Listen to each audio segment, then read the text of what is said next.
3, 2, 1. Cody. Hi. What's up, man? Hello. How you doing? I'm doing good. Yeah. Thanks for coming out and doing the podcast. Of course. Thanks for the invite. No worries. Pretty cool. Have you done anything like this before? Not to this extent. I've done like a podcast for my author friend. Oh, okay. She runs like a small sort of online publishing thing. She just gathers submissions and picks some things and does like an online magazine. Oh, sweet. A small podcast. Yeah. Okay. So she, like, artists submit to go on to the show, or how does that work? Writers. Oh, okay. So authors for like sci-fi and fantasy books, or I guess short stories, really. But she takes those submissions and then publishes them online monthly. Just nothing crazy in length, but like captivating short stories. Pull the mic a little bit closer to. There we go. Right here? Yeah. Okay. That's good. Yeah. And then she has like one artist that she features, and then artist for the cover, I believe. Oh, okay. So, yeah. Were you on the cover of that one? I was just a featured artist, so I Feature? had like a few images. Can in we- the publication. Do you remember? Do you know the name of the magazine? Don't know. No? If No. it pops in your head throughout the show, Yeah. let me know. But thanks for coming out. You're out from Fullerton? Yeah. I've been in Fullerton now for like 6 months or so. Okay. I've been all around Southern California for about 8 years now. Oh, okay. Yeah, so I've been out here for 8 years. Where are you from originally? Originally Texas, but I grew up in New Mexico. Oh, really? Yeah. Okay. When did you move out to New Mexico? When I was in 5th grade, whatever okay. age that is. Gotcha. Like what? Like 12, 11, something like that, right? I have a daughter. She's 12 7. and she's in 6th grade now. So Okay. 11, I think. Wow. What city in Texas are you from? Yeah, just kind of a few different areas. I moved around a lot Oh, as okay. a kid. So, Me too. yeah. So it's I don't know, the city where my grandma lived, which is Crystal City, Texas. Not sure.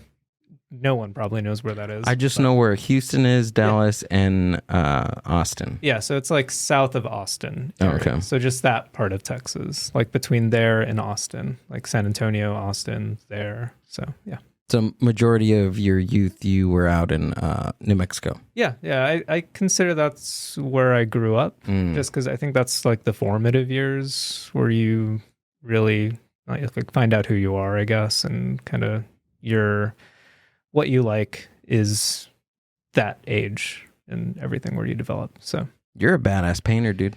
thank you. That's nice. Very good.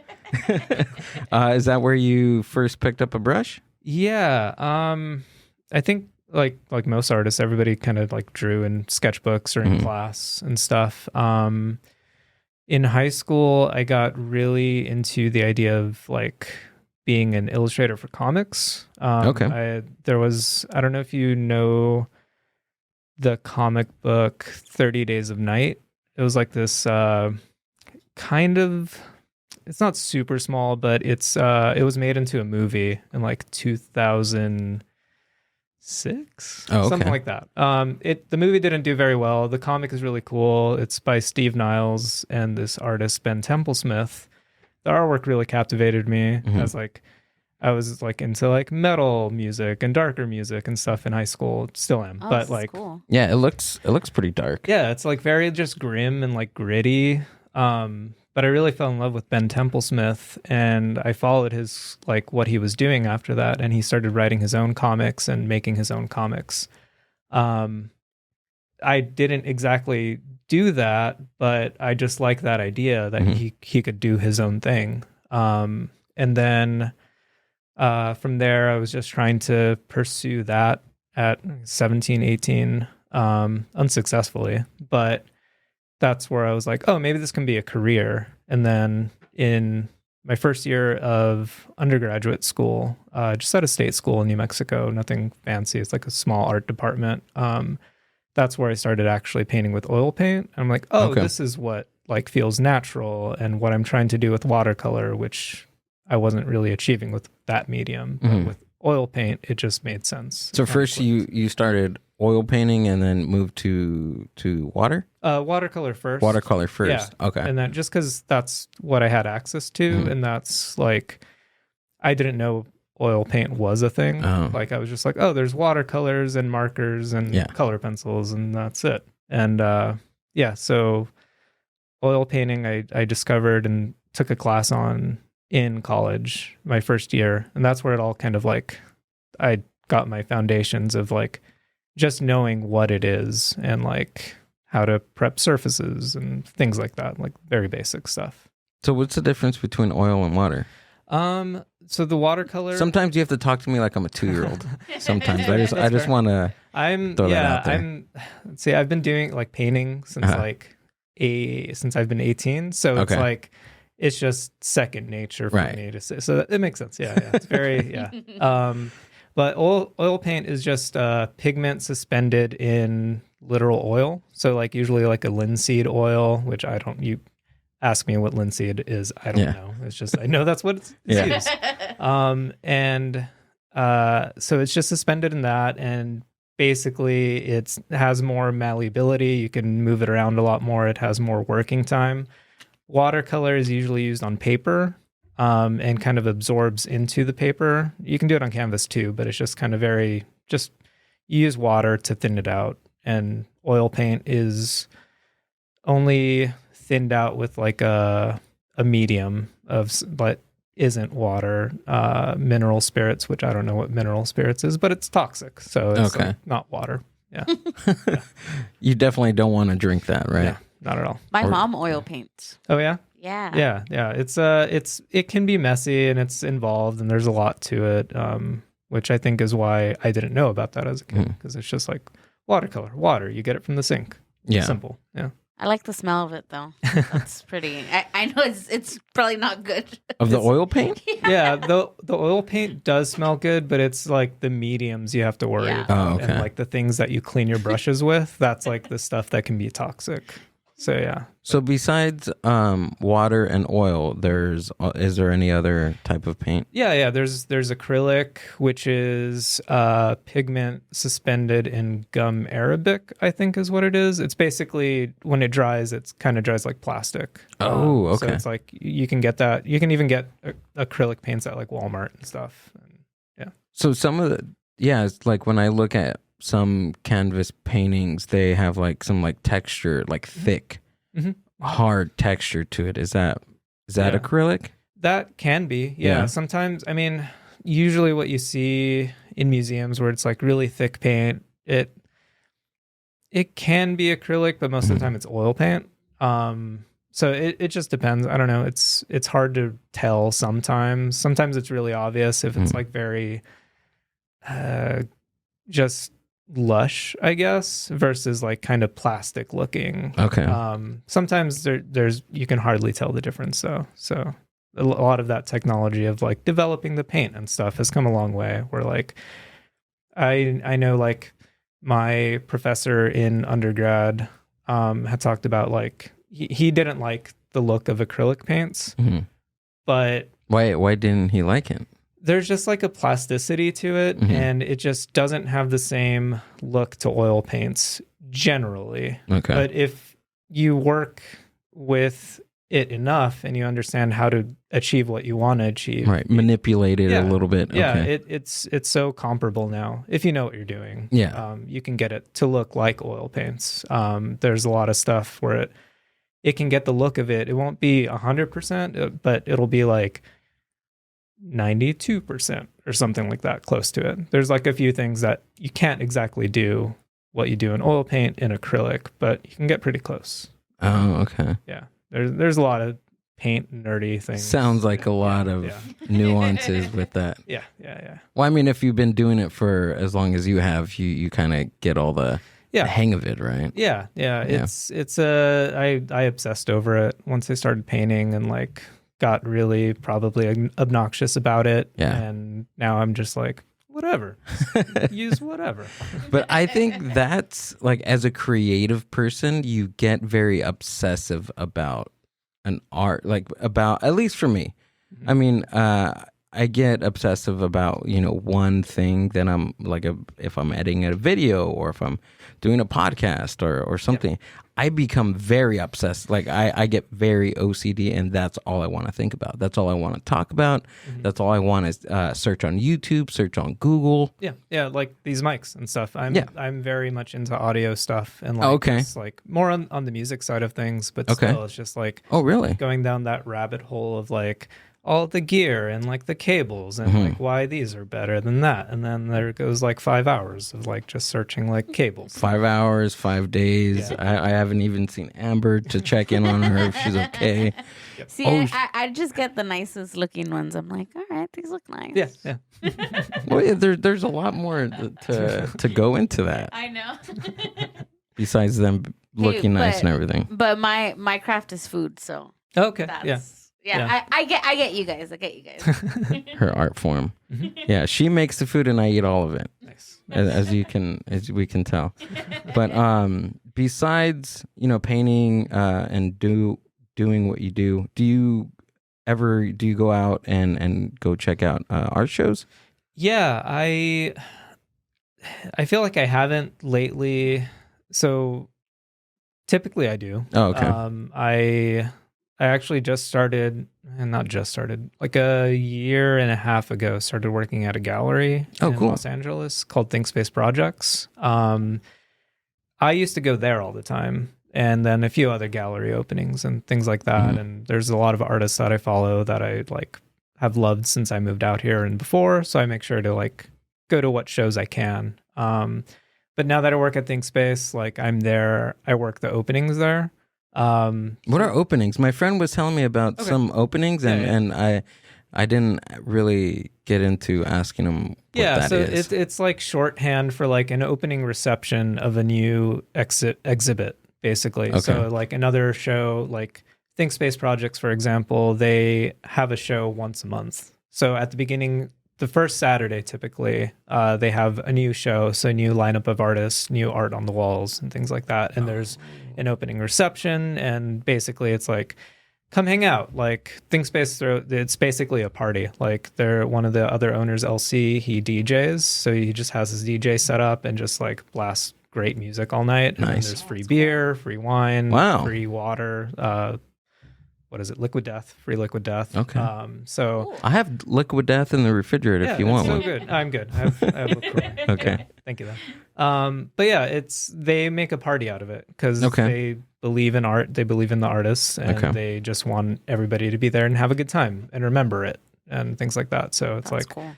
Yeah, and not a lot of galleries do it to that extent, but other galleries do just have like more mild openings, or just, depending on what following the artist might have or whatever. It ranges from like, oh, this is very mild, to like, oh, this is a freaking party. This is really fun. That's cool. Yeah. I was gonna ask because I feel like back in the day, or at least when I was younger, like I like art a lot, but seeing art galleries always felt very, I don't want to use the word, but like snobbish, right? Oh, like for just people of upper class and money and things like that. So I think it for me, it was very intimidating to really like art and be like immersive and going to galleries, because I felt like you had to have money to be like an art snob. Like what am I looking at? You know what I mean? Like I felt like every time I was looking at something, I had to find the meaning behind the painting or things like that. And I feel like now things are changing, right? It's a lot more like open and inclusive and everything. Yeah, it definitely is. I think I wasn't around, especially like LA and stuff, like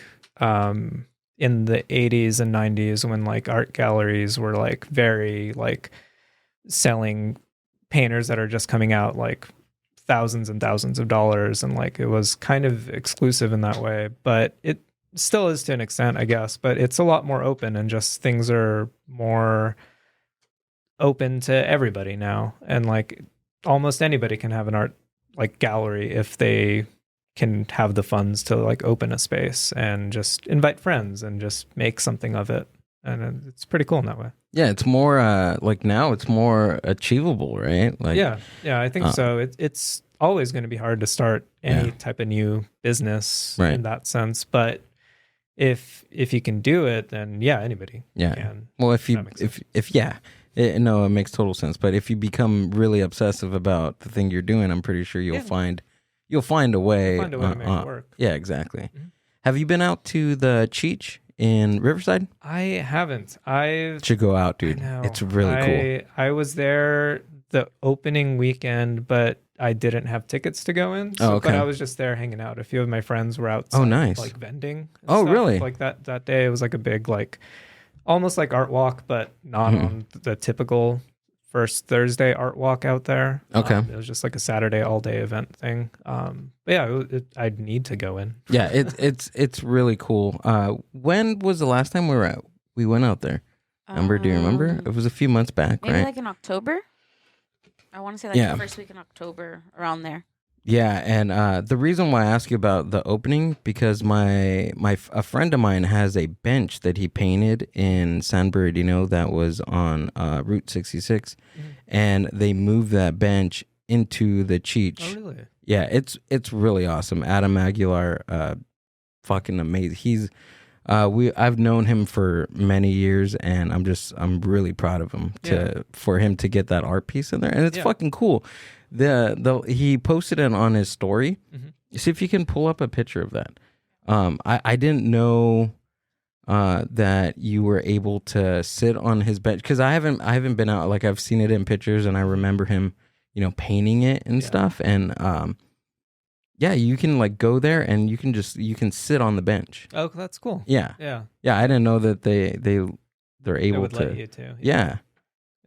But yeah, that's some of his stuff. He does like wood carvings and lots of geometrical stuff. Yeah.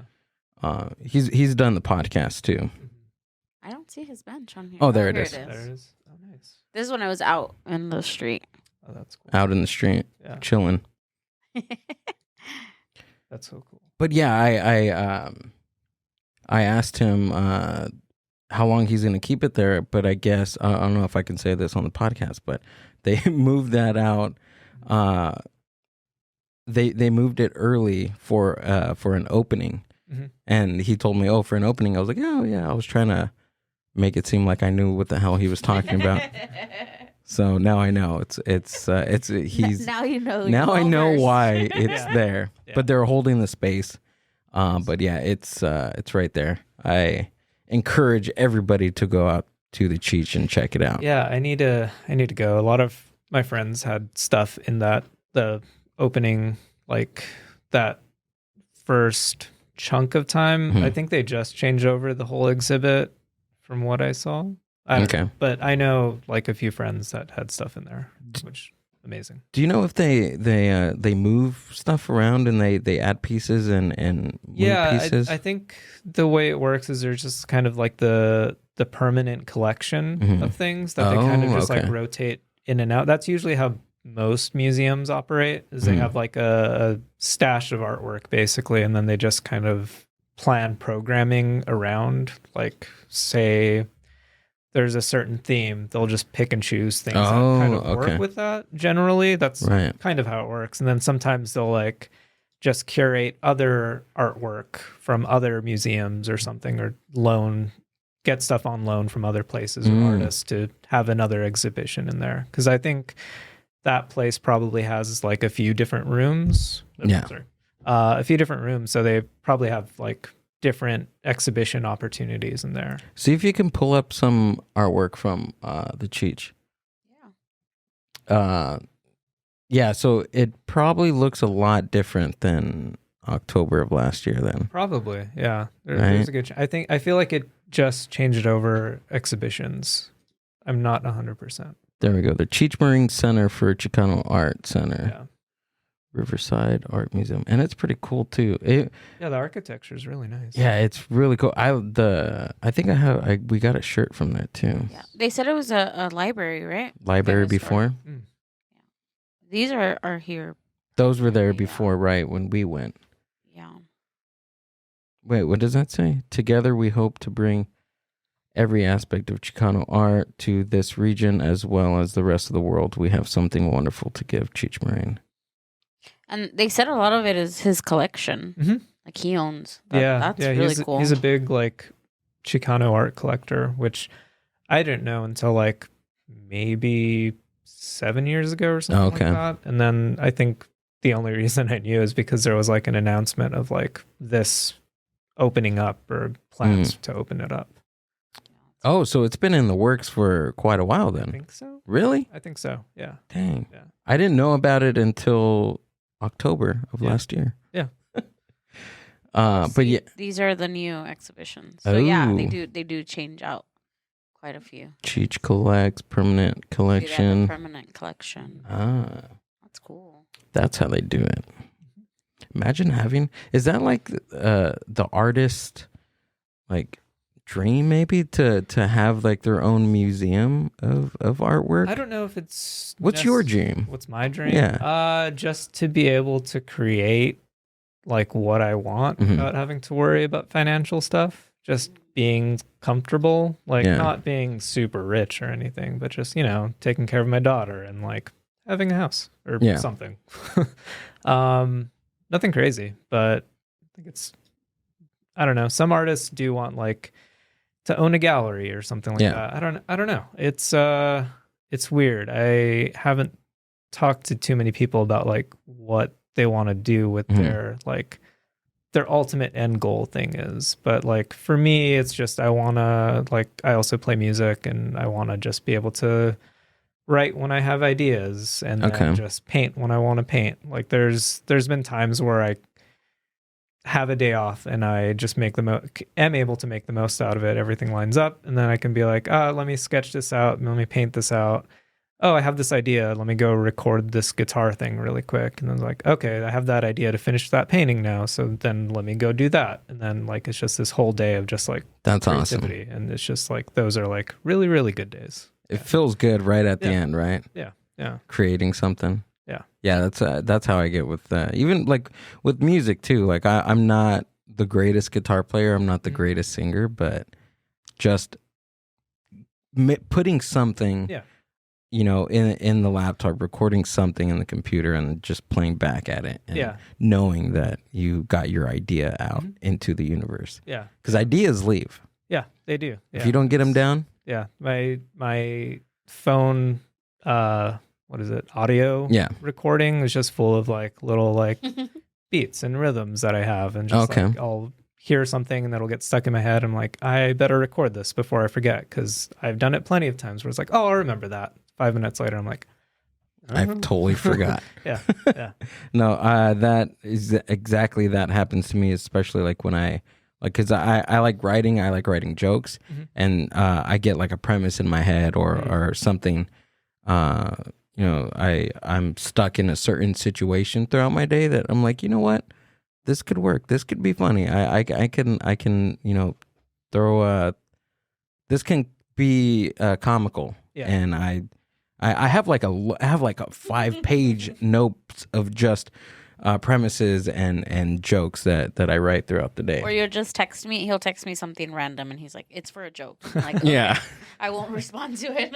Yeah, exactly. We were at the comedy club last Wednesday, and I'm constantly just like texting her, or like even her sister was doing that too. Yeah.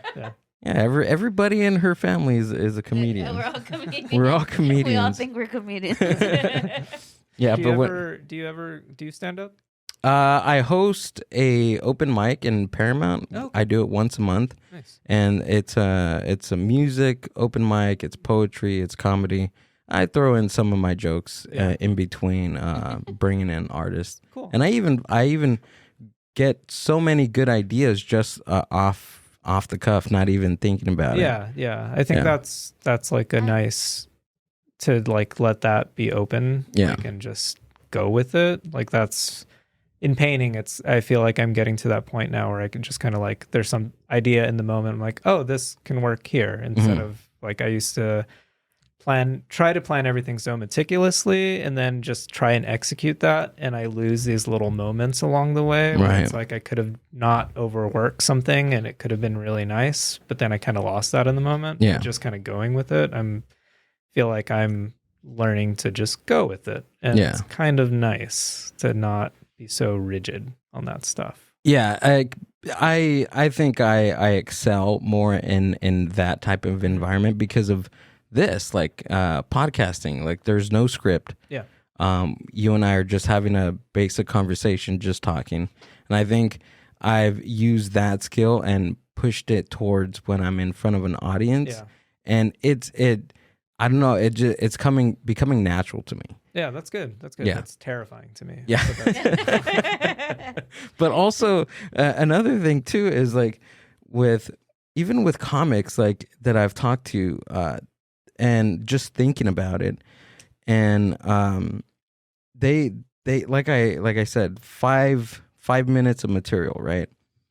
And you're like when I started practicing, like I'm reading it and I listen back to the audio and it sounds like I'm reading it.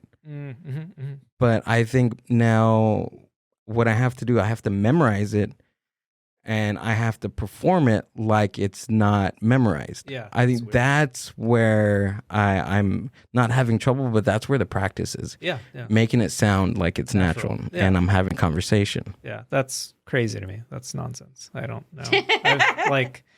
I've had to give a talk once at my friend teaches at Rio Honda College. Oh, okay. And she invited me out for just to present my work and stuff and talk to the students. And I was like, I should plan these things out. And I had an idea of what I wanted to do. And then I can't memorize all this. So I was like, never mind. I'll just I have the pictures in order, kind of chronologically, instead of writing bullet points, the pictures are the bullet points. Right. This is what that is, and that's what this is, and I guess that's memorizing in a way. Yeah. I couldn't I don't know, try to write something out. I don't know. That terrifies me. What did you end up doing? I had an hour, and that terrified An hour? me. Yeah. Wow, that's a long time. Yeah. Yeah, and I was like, I don't know if I can do it. I got 5 minutes maybe. That's You got a solid 5 minutes. I grew up here. I painted this, and here I am. Yeah. It's all I don't know. I think so little of myself sometimes. But yeah. So I guess I made it work somehow. The conversation was natural, and once I started talking, thankfully I wasn't in my head about it, and it just kind of was going naturally. So I was like, we did it. Yeah. Usually it starts off shaky. Yeah. But once you start getting in the groove of what you're about to say and how you say it and projecting your voice, it just, I don't know, it just comes to you, right? Yeah. Well, some He's like, yeah. Ideally, yes. But well, for me, sometimes. What instruments do you play? I think just guitar, bass. Drums, saxophone, trumpet, a like whole all of brass them. section, French No, horn. I have been joking with my girlfriend that I do want to get a saxophone eventually. There's just a lot of music that I've been hearing lately that has saxophone. and Right? Okay. It rips. Hell yeah. But no, just guitar, bass. I can't play drums. I used to be able to physically play drums when I was in a band, but I'm completely out of practice. I can imagine it in my head and I kind of know the things to do, but yeah, I'm out of practice entirely. You said you liked metal, right? Yeah. Have you heard of River of Nile? Yes. They have a saxophone player. Oh, do they? Yeah, and some other songs. Oh, shit. It's badass. See if we can pull that up. Are we gonna get flagged? Just kidding. Maybe, probably, but just play a little bit. Yeah, we might. Well, we didn't get flagged for that Mickey Mouse penis thing, so True. I think we're okay with a metal band with With saxophone. the saxophone in there. We just had a conversation of we can excel in one instrument. What would it be? And mine was a saxophone. Was it? Yeah, I told you. I said I the remember drums or the saxophone. I don't Yeah, play either, but it's I think it's cool. saxophone can rip. Placed in the right context, it just adds something so cool. Are we connected up here? No, we're not. There we go. There we go. Rivers of Nile, The Silent Life. All right, this might be loud. Yep. Sorry. Maybe you can skip to a part where They're pretty cool though. Yeah, I seen these guys in It's somewhere in downtown LA, I want to say. Let's see. Wait, was that? No, he was singing into the mic. I have to remember which one, but a friend of mine, she's like really good friends with the singer. Oh, okay. Oh, I see it.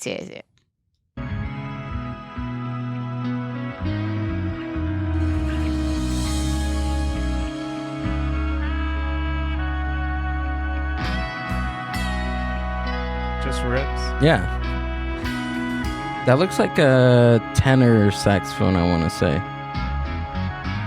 There's alto, tenor, and baritone saxophone. All right. Wow. Yeah, that stuff is just so Right? Yeah. All right, Yeah. I'm sold. I'm getting classes Pretty tomorrow. sick. Let's enroll you tomorrow.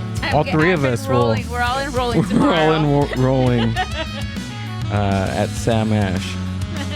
No, that's sick though. That's pretty cool. Yeah, that's that type of stuff. It's just like such a nice like peppering of just like something different into it, and it's just so fun. Yeah, it goes to show that you can just insert the saxophone in any type of genre of music, and it'll work. Yeah. It's so fun.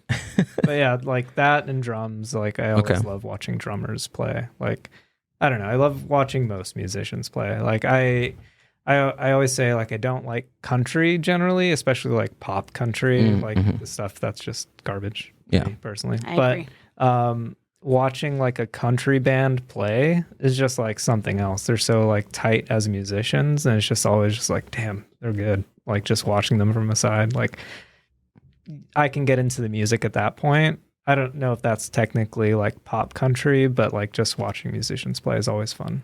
Yeah, especially live music when you're just right there feeling the vibration, and they're like right there in front of you doing God knows what with their fingers and their mouths and their feet and their body. Yeah.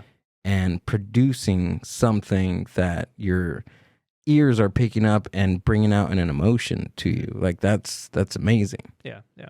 But same thing with your painting, dude. You're taking your ideas in your mind and using your fingers and your hands as like instruments of your brain. Yeah. It's I don't know. There's a lot of practice to get it to what I hope it can be. Like I feel like only maybe within the past 3 to 4 years, I feel like I'm getting to what like I imagine in my head to be. Wow, really? Okay. Yeah, it's and I mean I feel like for Dude, most artists, look at this, dude. Yeah. What would you call this? Like realism or? I like to call it imaginative realism. Oh, cool. I definitely didn't come up with that term, but it kind of fills in that thing of like it's imagination, but realism. We'll just say that you came up with that. This is amazing. Thank you. Yeah. That's a painting of my daughter's mom, actually. So yeah, it's I feel like this was the painting that led me to be like, oh, this is what I'm trying to achieve. Wow. Like it was a big like it's 4 feet by 6 feet tall. Whoa. So It's a like big my painting. height. It's larger than you. No. It's a big painting, and it was like a long few months of like back and forth trying to figure it out what I'm doing with it. Like I knew what I wanted out of some things, but as far as the whole composition, it was like a big struggle. But once I finished, I was like, this is it. This is like what I'm trying to achieve. And How long does it take you to do something like this? Now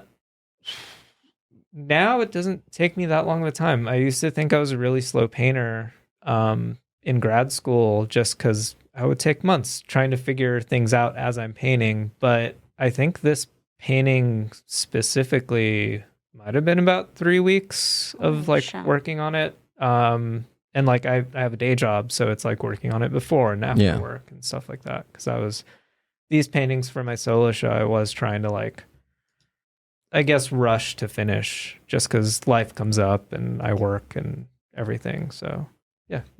What's the thought process behind the fox?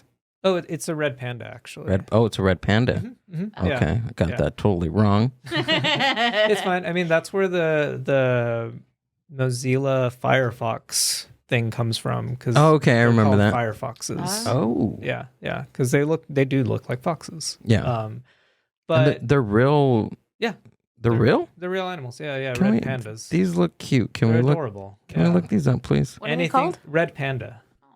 Yeah, they're actually red pandas were about to fall down like a rabbit hole of mine, but let's do it. That's what we're here for. Yeah, so I've always loved these little creatures. They're so cute and adorable. And any video you see of them, like there's that one where the two are standing up, like in a standoff. Oh yeah, this one. Yeah, and they just do that as like they think they're being like, oh, you got me. Well, like they're being menacing or something. Oh, okay, yeah. Things, but it's adorable. It's not menacing at all. Mm. But back in like 2017 or 18, I won like a little Halloween drawing contest with the red panda just on Instagram. I followed like this account, Carson the Red Panda, which is a red panda at a Seattle zoo. And they were hosting just like a giveaway for like an adoption, like what is it called? Not an actual adoption, but a honorary adoption. Like a virtual type of... Yeah, where it's just you sponsor like the red panda.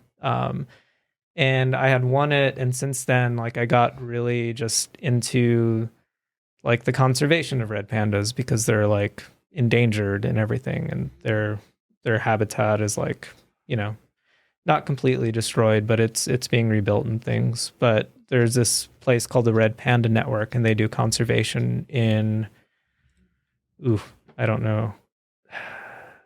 Where is it? I forget where most of the red pandas are, but they do conservation there.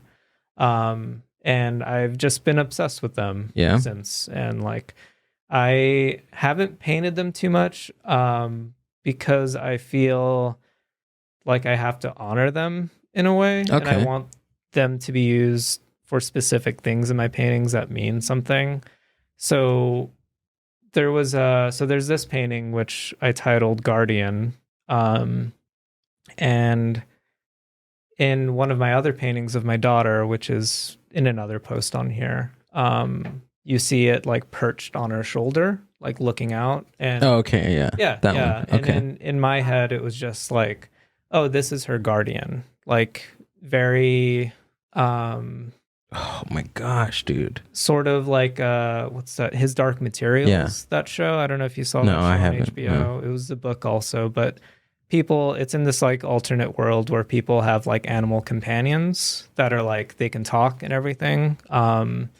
I felt like once I saw that show and it was done really well and it wasn't cheesy at all, I was like, oh, this is like what I wanted to do. But the things I've seen before are very cheesy. Like I don't like the way it's done before. But that gave me a little more permission to just kind of follow through with that, like this idea of like an animal guardian, because I've always felt like in my life there's been like some sort of guardian looking out for me. I think most people probably feel that to some extent, whether it's just like some sort of comfort in religion or something else, spirituality. But yeah, that was me painting what I feel hers might be. Wow. Yeah. Well, it's amazing, dude. It's an amazing picture. Thank you. It's amazing piece of artwork. What was the thought process behind the one with the butterfly?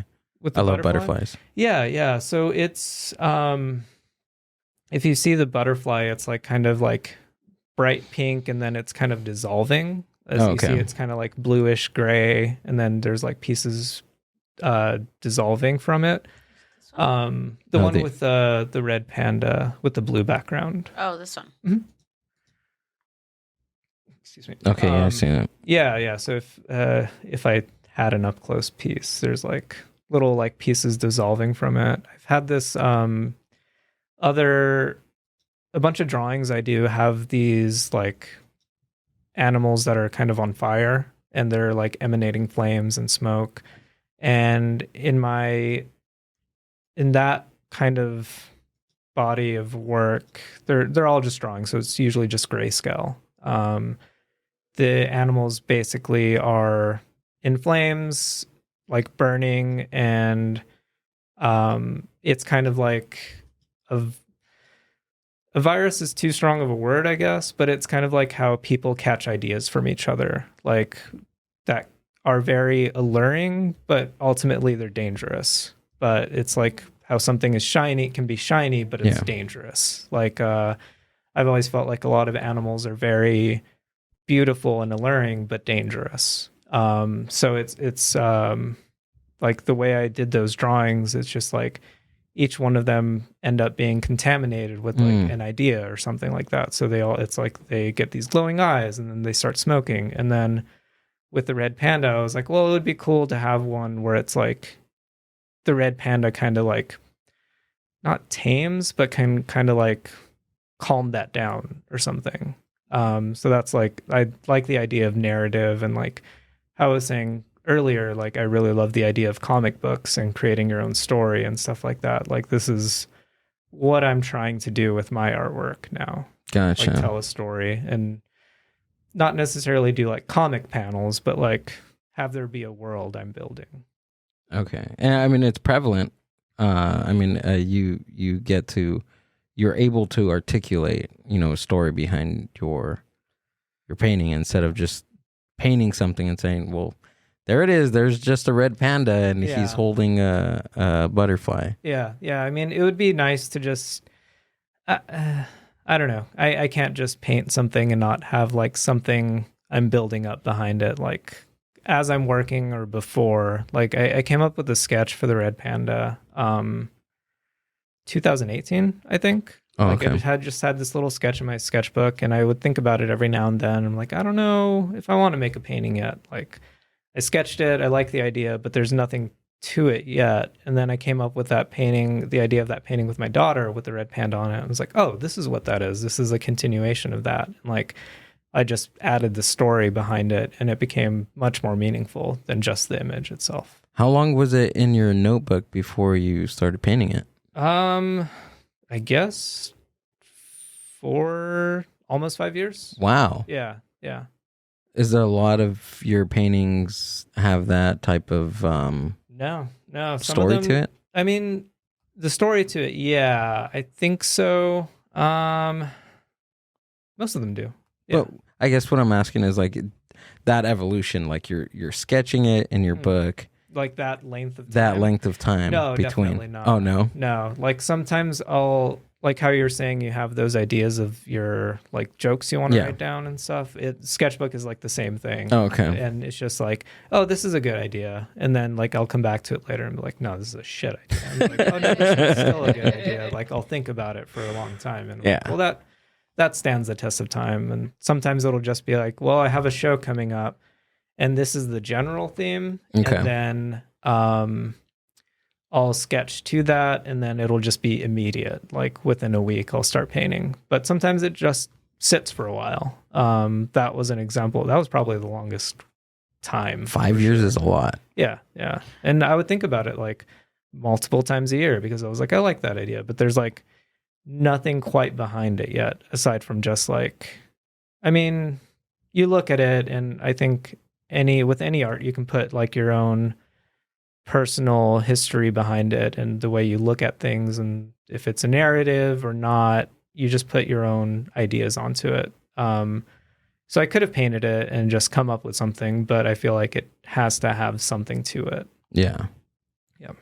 Have you ever done anything where like you completed it, like it's done, signed it, or whatever you do at the end, and then you hated it? Oh, all the time.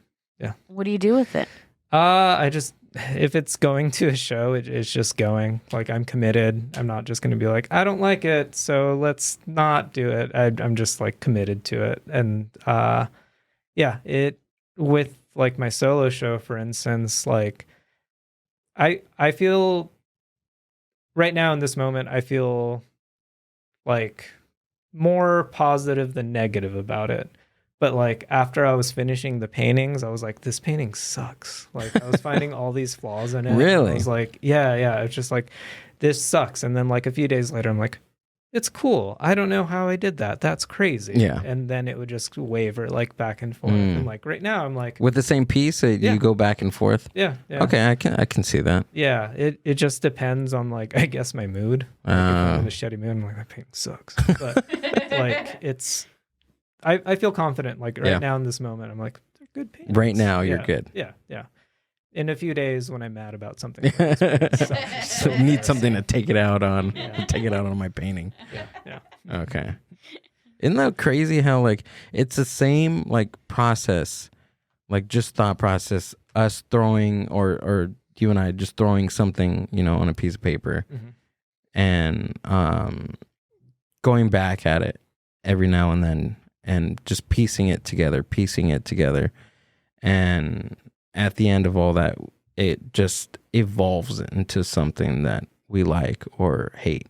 But it's still a creation of ours. Yeah. Right? It's the weirdest thing. Like people just do that. Yeah, it's weird because it's the same process, but it's just a different form of art. Writing, painting, drawing, I don't know, writing a song, making music. Yeah.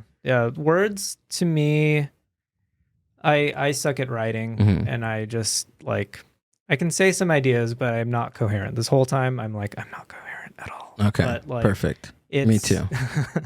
It'd be a great episode. Like it's, I don't know, like trying to think of how like people just write, like you or like authors, like for like fiction books or anything. It's just bananas to me. I don't understand like how they can keep track of things and like build it to where it's like it's a bestseller or something like that. It's just like, how does that work? It doesn't make sense. You just have these ideas and like you have this whole story that you write down and it's coherent to people. Like that's nonsense to me. Have you tried writing? Not, I mean, I did my master's of fine art schooling, graduate school thing. And I had to write a thesis for that. Oh, okay. And like, so there's like all the technical stuff for painting and then my influence and then what I'm like, what this work means to me. In that sense, yes. Oh, okay. I have to write like artist statements for like my show or submissions to grants and things like that. And it's painful every time. Even though I'm at this point now where like, this is what my body of work is.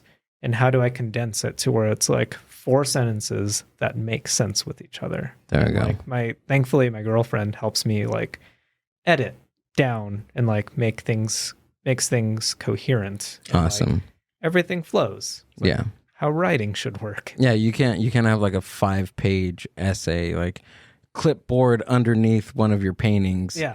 You know what I mean? Yeah. So, okay, I get that. That's cool. I know this is a weird question, but were you good at math in school? That was so far away from left field of this conversation. The only reason I ask is because sometimes people that are good like with like structure, right? Like that they need like that makes sense. like that exact answer is they're not always good at like writing. Like for me, I'm really bad at math, but I'm pretty good at writing because I don't like structure and having to follow something. So I always feel like there's always, I don't want to just say 2 kinds of people, but you know what I mean? Yeah, like there's always that. It's a pretty solid general thing to say because I think that's pretty common. Like I was fairly good at math in like middle school and high school and like English and writing and stuff like that. Like I haven't picked up a book in a really long time. And it's embarrassing to say that. But gotcha. Yeah. I can read stuff I'm interested in, like audio stuff and like going down wormholes of stuff. Yeah. But like picking up a book to sit down and read, it just doesn't I just can't do it. So is that what your art is? I mean, do you structure it in a certain way or is there like a process? Like, because I can't wrap my head around like if I had to paint or draw something, like where do I even start? Like where do you start? Yeah. Someone's eye, someone's hand, like, you know?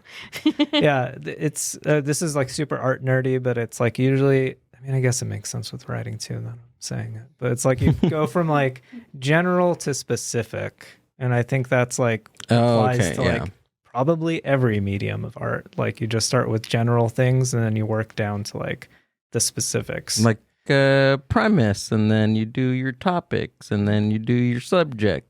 and then from your subjects you punch it up a little bit. Yeah. Okay. It's probably Then your punchline, boom, right there, you get a laugh. Yeah. And then 3 seconds, and then you add something else to it. Yeah. Okay. Yeah. So it's basically that, like, you just start, because I had to work against myself, my practices, my habits when I first started painting and drawing. It's just, I would be like, oh, I'm drawing a face, so let me start rendering the eye and getting it crazy detailed right away. And then, like, I work outwards and nothing matches. It's just not quite right. It's like, that's what a lot of beginners do. And it's because it's like, you know that's what you can do, but then you're not building everything up cohesively, and then things just kind of like fall and don't match quite right because you're putting too much effort in one spot. And that's, even now, I'll like still fight against that or make sure I'm like, let me not do that.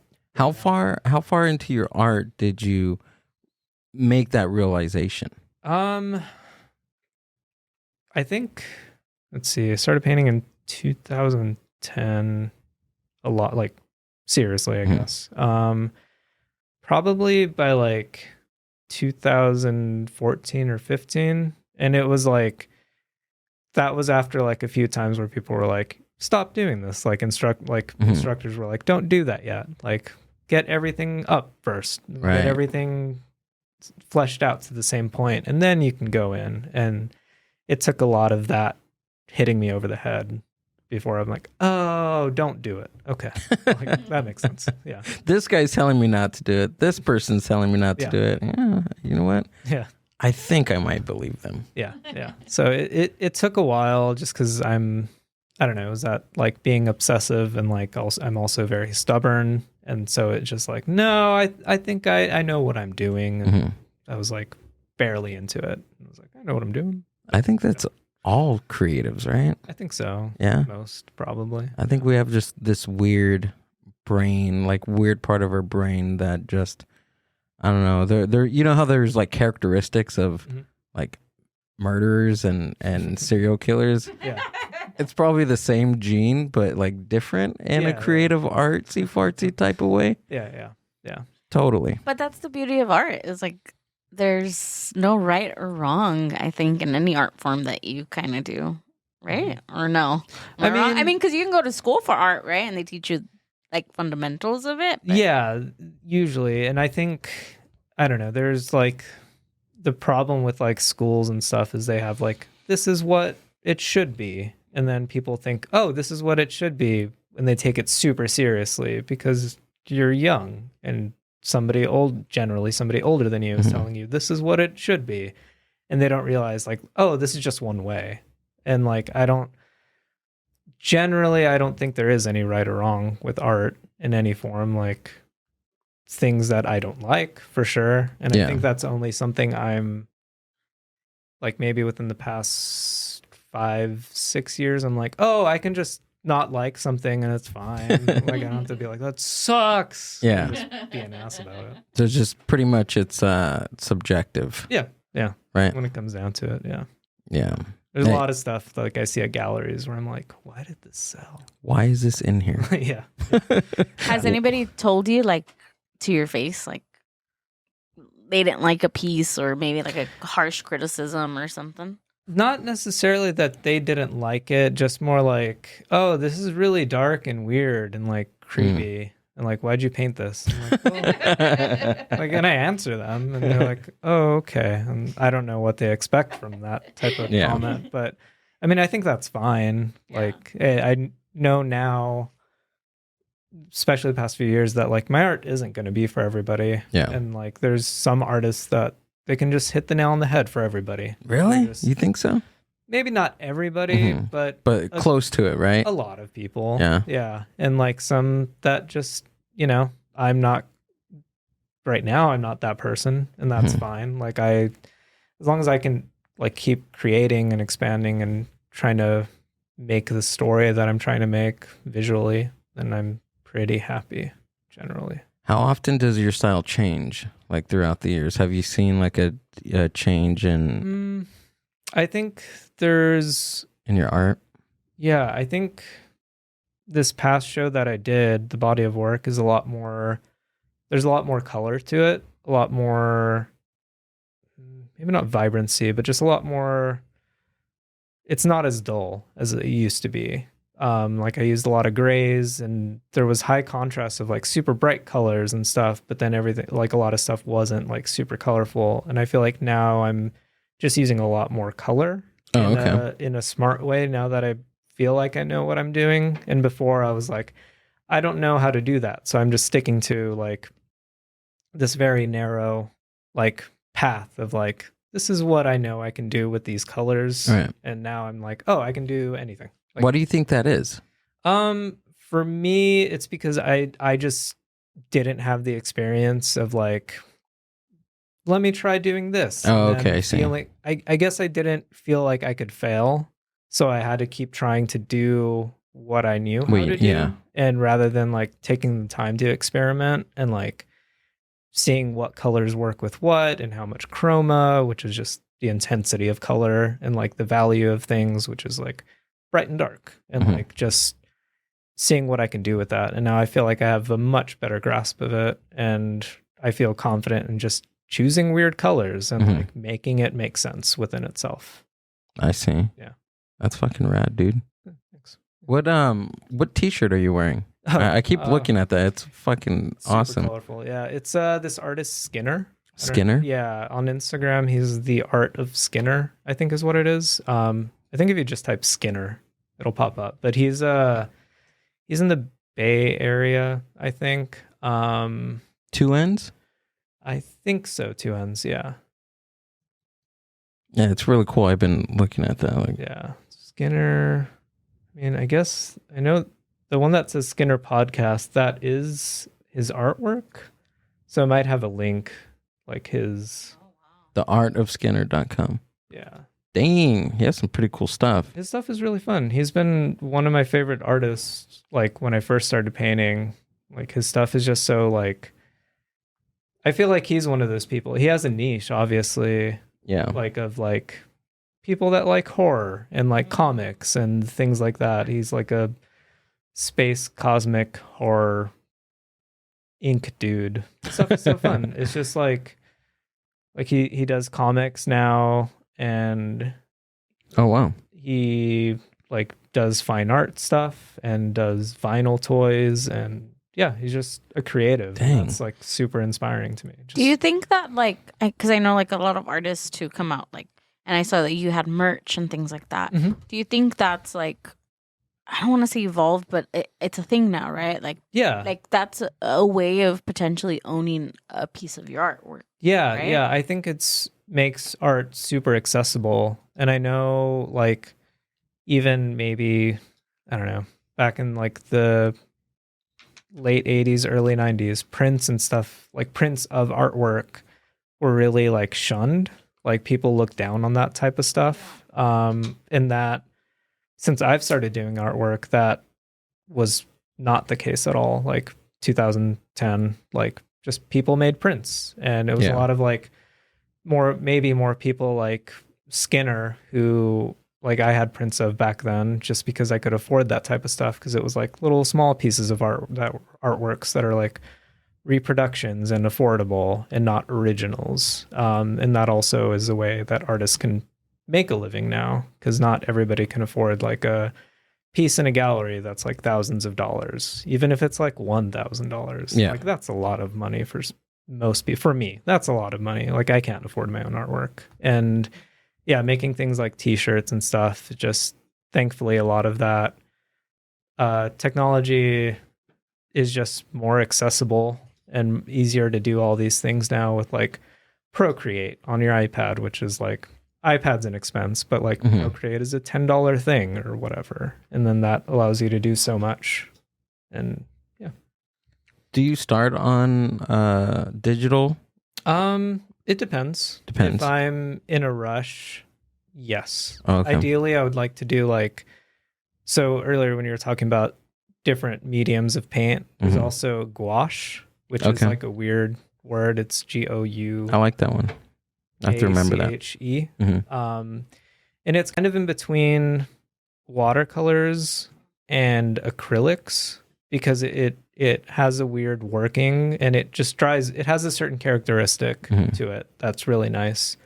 And like I like sketching with that, just because you can paint in a sketchbook and actually close it, and it's not going to stick to itself. Because if you paint with acrylics in a sketchbook and you close it, sometimes it'll just be like stick, and it'll tear the paper a little bit. But with gouache, just the properties of it, whatever it is, it just dries matte. Gouache. Yeah, it's a nice medium. But ideally, if I have the time, I like to start like sketches in that. But lately, it's just, I'll just go and Procreate and like sketch stuff out. I can move stuff easily, and then I can sometimes, if I need to, I'll just make a Procreate file the size of the painting I need, print it out, and then just transfer it. So I can just like skip trying to match my sketch large scale. And I'm just like, oh, this is what I'm doing. And I just paint it. So what did you think about that AI art program? Yeah. That was happening, a few weeks ago. The Lensa app.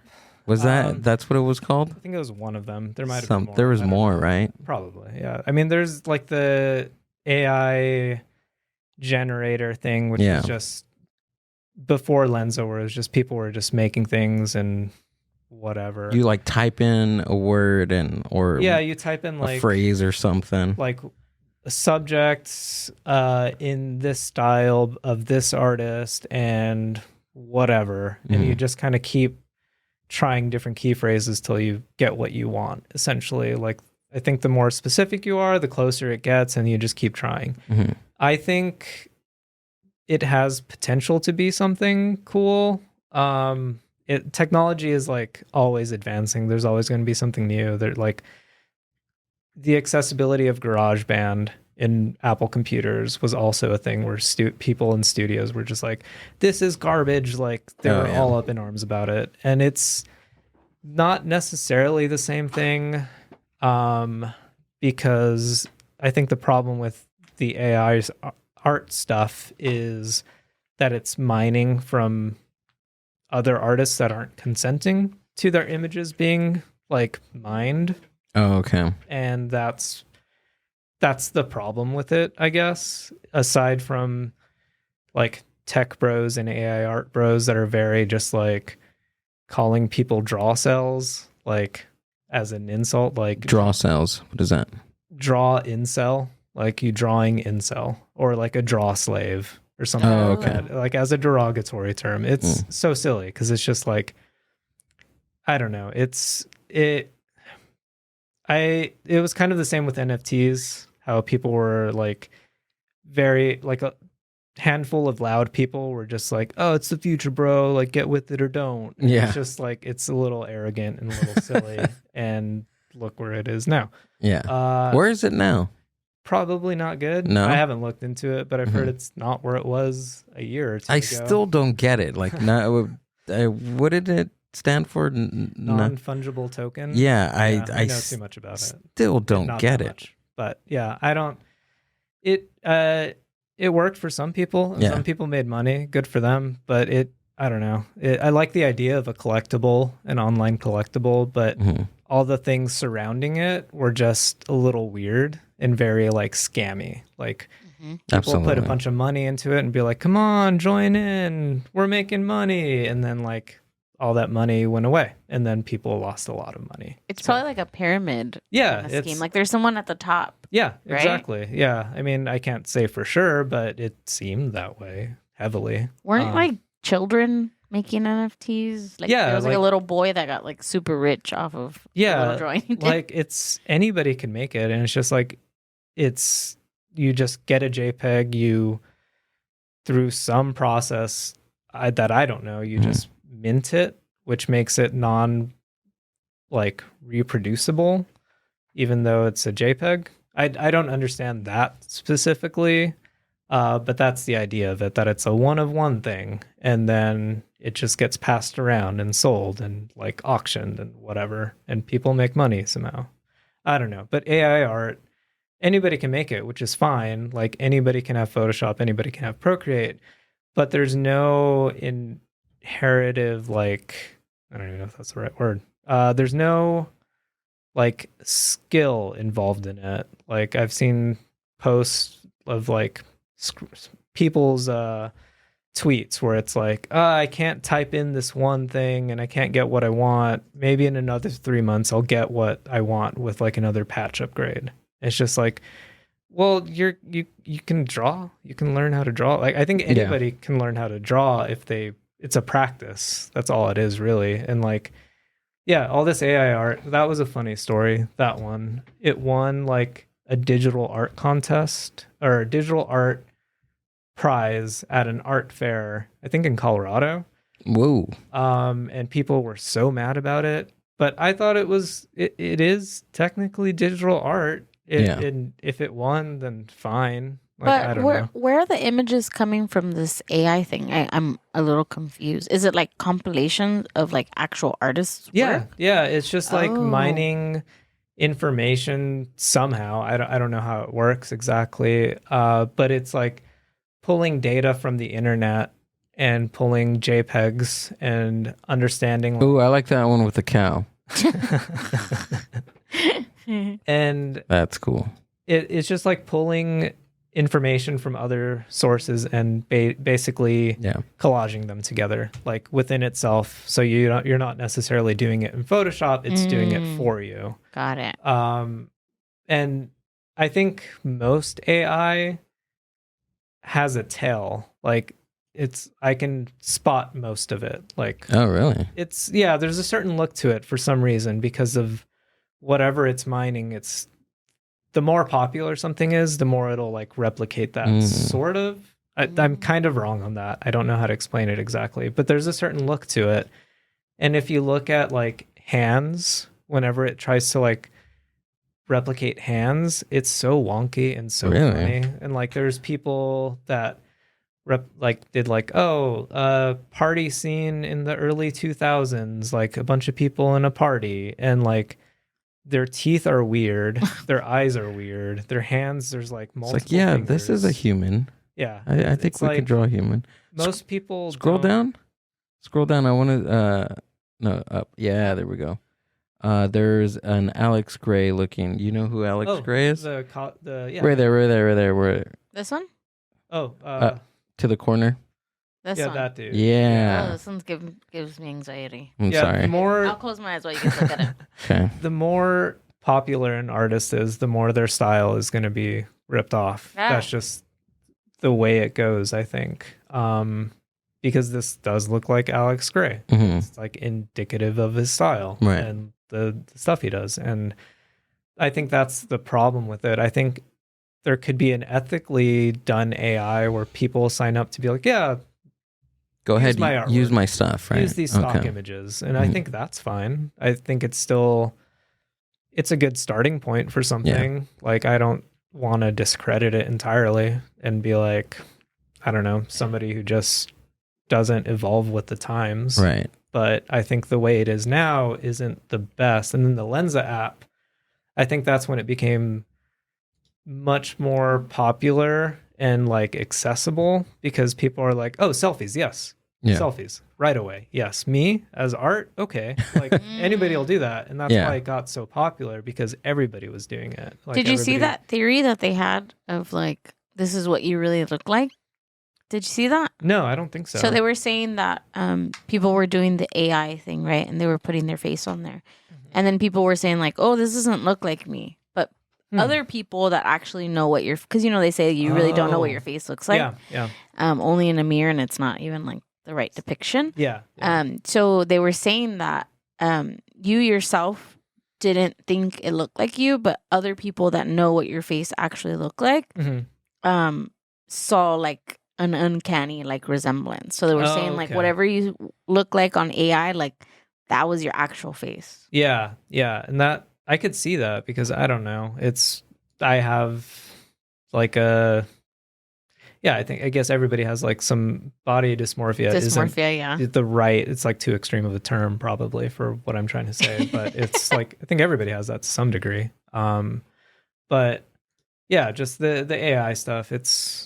I think it could be fine. It's a good starting point for ideas, and like it's like photo bashing sketches and stuff. But yeah, I think the problem just lies with like where it's all coming from right now. Yeah, most of my friends that are artists, a few. There was like a handful were just like, don't like download these things. Don't submit any of your pictures. Yeah. Don't support these. They're gonna put artists like me out of work, and they took our jobs type of talk. And I'm just like, I don't know I think much about that to even come up with that type of I think it's gonna theory. take the very like I don't know, the very basic ideas of like when a company wants some illustration, but they don't want to fork over a living wage to somebody for their art. They'll just do that. And that's okay. within Yeah, their that makes budget. sense. It makes sense. It sucks. Yeah. But also they weren't going to pay you that much in the first place, and they should pay you what, people are worth. Yes. So there's that problem where people like have to do multiple like freelance gigs like that to make ends meet. But I don't think it's going to replace like the human touch of art, obviously, because I mean that's the thing where it's like when Photoshop became more accessible, people were like, digital art is crap, and like some digital art is really cool. Mm-hmm. It's not the same as like physical art in a gallery necessarily, but there's something to it. There's still a human touch to it, a human element. It's not going to do that, even though it replicates things from other artists that have human touch. It's still not the same. And like the artists just have to be better at what they do to get the types of gigs that are going to be replaced or something. They just have to be undeniably good and be like, well, this is that person that we need for that specific thing. We're going to hire him like because he's that good. Like, I think you just have to level up, essentially. Yeah. It is scary because it's like you have a lot of other things to worry about as an artist, like securing jobs, things like that. Now there's this other threat of things, and just like, okay, time to just be better. Is it complain about it or just be better? Yeah. I wonder if there's going to be any AI podcasts. Probably. Yeah. Right. Because there's like AI, the Chat GPT, which replicates like writing and stuff. So you can like ask it questions. Like you can do like, write me a script of like in the style of this show. Hold on. Can we pull that up? What is it called? Chat GPT, I think. And it's just mining from other sources. So sometimes it can be nonsensical. Sometimes it's kind of close, but not. Again, it doesn't have that like human touch to it. It's just nothing innovating is going to come from it really, because it's just replicating from sources. I think Jasper, this is a different one. Scroll, I want to read it. Interacting with artificial intelligence used to feel difficult, overwhelming, and a bit robotic. Now with Jasper Chat, have a natural conversation with an AI that feels surprisingly human. Simply ask your friendly AI chatbot to generate ideas, revise your content, and even make you laugh. Yeah, like you can. They're putting comics out of the job right now. Yeah, it's bad. It's AI is not coming good. for everyone's job. I know. It's like they're coming for people's jobs if they're not good, if they're subpar. Right, exactly. But if there's no like true substance, soul to their work, whatever it may be. But they're even like well, I mean, I always think on like the food side. But even now, have you seen those? I don't know if they're here yet, but the ones that make pizza, and it's literally like a robot in a box, and you can get fresh pizza dough, everything like done in like 2 minutes. And pizza places were like super upset. So they're coming for everything. Yeah. I think it's like robot stuff is kind of inevitable for like some things, some tasks, but it's for some things. Yeah. Like wrapping a Tootsie Pop. Yeah. Yeah.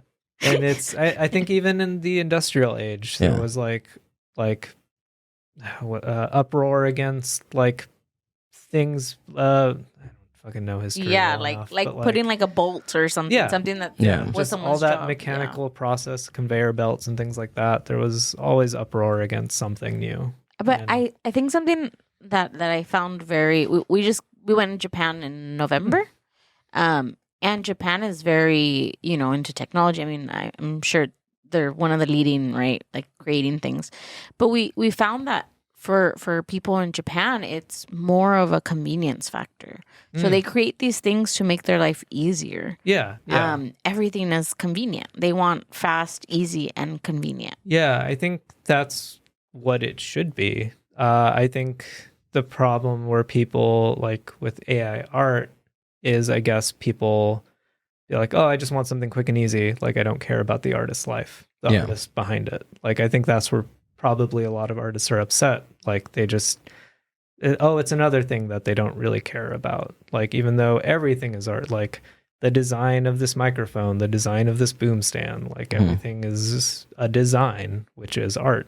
And also, like, I guess with writing and like even the pizza stuff, like the robot that makes the pizza, it all comes down to like, oh, the job that I rely on because the economy I live in fucking sucks. Like, it's just, it comes down to that ultimately. I think it's just, how are people going to make a living if they get replaced in that sense? Yeah, definitely. It comes down to like the necessity of having a job. Exactly. Yeah, as tedious of a task it may be that it can be done by a robot, but somebody needs that job to survive. Yeah. And I think a lot of it comes down to that like fear-based thing.